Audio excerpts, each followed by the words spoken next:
What's going on, YouTube? King Game 16 here. I'd like to wish y'all a very late Merry Christmas and an early Happy New Year. Today is Friday, December 28th, 2012, with my very first card of the week for kaijudo.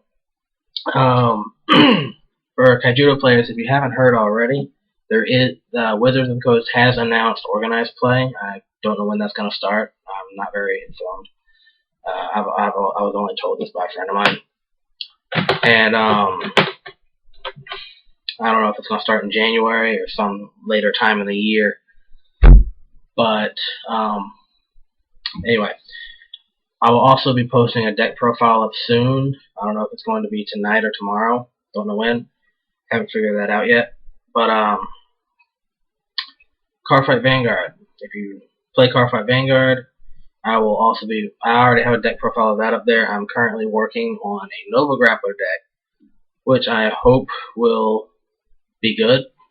I like my Angel Feather deck, but I'm getting tired of playing the same deck over and over again. So, anyway, to the card of the week.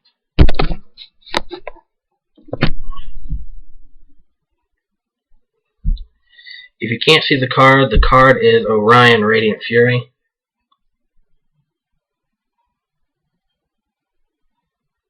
It's a super rare, so forgive me for the glare.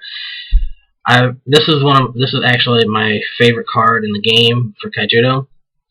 One, it is a Celestial Dragon, and it is the only Celestial Dragon. Even in Duel Masters, we never had one. So I think was pretty cool when it came out. The set this card is in is Evo Fury, which is set 4. He's a 9-tap yellow creature for 10,500 power. He's really big, and he makes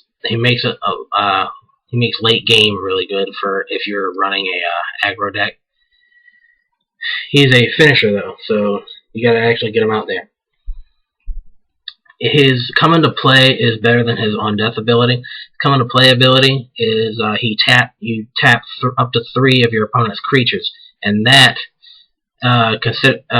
depending on what type of deck you're running, can be really good, but it can also serve no purpose. So it depends on how you play your deck and when you summon him. He's very weak. He's very weak to rush. If you summon him against a rush deck, you probably won't be able to make use of his effect unless they're still setting up. He's a double breaker if you can't see the effects. When he's banished and sent to the graveyard, this I think is a really cool ability, but you can only maximize this effect if you're running a mono light deck.